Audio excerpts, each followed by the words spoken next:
আপনি কি কখনো শুনেছেন এক নিঃসঙ্গ গ্রামের রাস্তায় প্রতিদিন রাতে ঘটে ভয়ঙ্কর কিছু?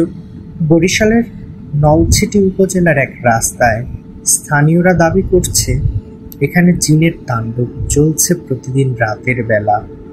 রাতে নিঃশব্দ পায়ে ছুটে চলে কারা, কে কাঁদে ঝোপের আড়ালে, কে ছুটে যায় অথচ সামনে কেউ নেই।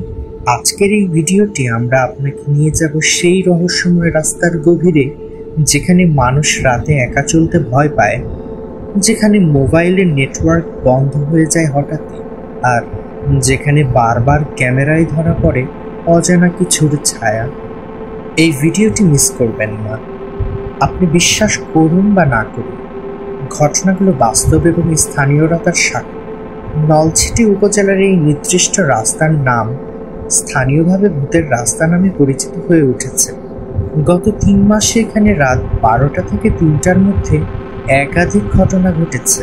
কেউ রাস্তার মাঝে দাঁড়িয়ে একাকী কাউকে হাঁটতে দেখেছে, আবার কেউ অনুভব করেছে অজানা কারো উপস্থিতি। আমরা কথা বলেছি গ্রামের কয়েকজন বাসিন্দার সাথে। রাশেদ একজন রিক্সা চালক বললেন, এক রাতে যাত্রী নিয়ে যাচ্ছিলাম, হঠাৎ যাত্রী হাওয়া হয়ে গেল।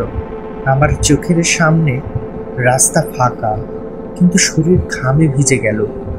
বিশ্বাস করবেন না, আমি এখনো ভয় পাই।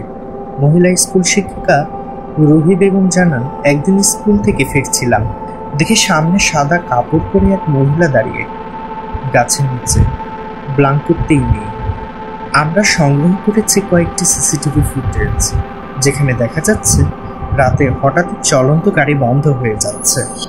একটি ভিডিওতে দেখা যায় রাত 1:32 এক ছায়ামূর্তি ধীরে ধীরে রাস্তা পার হচ্ছে, অথচ গাড়ির ড্রাইভার বলেছে সে কিছুই দেখে। এই রাস্তার একপাশে রয়েছে একটি পুরনো মাজার। স্থানীয় ইমাম সাহেব বলেন, এখানে জিনের আসর আছে। কেউ রাতে গেলে দোয়া করে যেতে বলে থাকে, কারণ এটা শুধু ভূতের নয়, এটা জিনের জায়গা। অনেকে বলে ভূত কোনো অস্তিত্ব নয়, কিন্তু ইসলাম ধর্ম মতে জিন বাস্তব। এই এলাকায় জিন তাণ্ডব বা জিন দখল সম্পর্কিত বহু ঘটনা ঘটেছে। বিশেষজ্ঞদের মতে এই ধরনের ঘটনার প্রমাণ করে এটা কোনো কল্পকাহিনী নয়। আমরা নিজেরা গিয়েছিলাম সেই রাস্তায় রাত 2টার সময়, দেখেছি নেটওয়ার্ক বন্ধ, বাতাস থমকে আছে, আশপাশে যেন কেউ নিঃশ্বাস নিচ্ছে।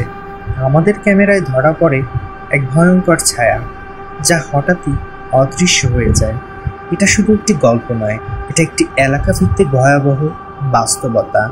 জিনের তাণ্ডব শব্দটি শুনতে যতটা রহস্যময়, তার চেয়ে বেশি ভয়ঙ্করের বাস্তবতা। আপনারা কি মনে করেন, এটা শুধু কাকতালীয়, নাকি সত্যিই এই এলাকায় আছে অদৃশ্য শক্তির প্রভাব? কমেন্টে জানান আপনার মতামত। আপনি যদি চান আমরা আরও অনুসন্ধান করি এর মতো ঘটনার পেছনে, তাহলে ভিডিওতে লাইক করুন এবং সাবস্ক্রাইব করতে ভুলবেন না। এই চ্যানেলে পাওয়া যাবে বাংলাদেশের ভৌতিক রহস্যের সত্যতা।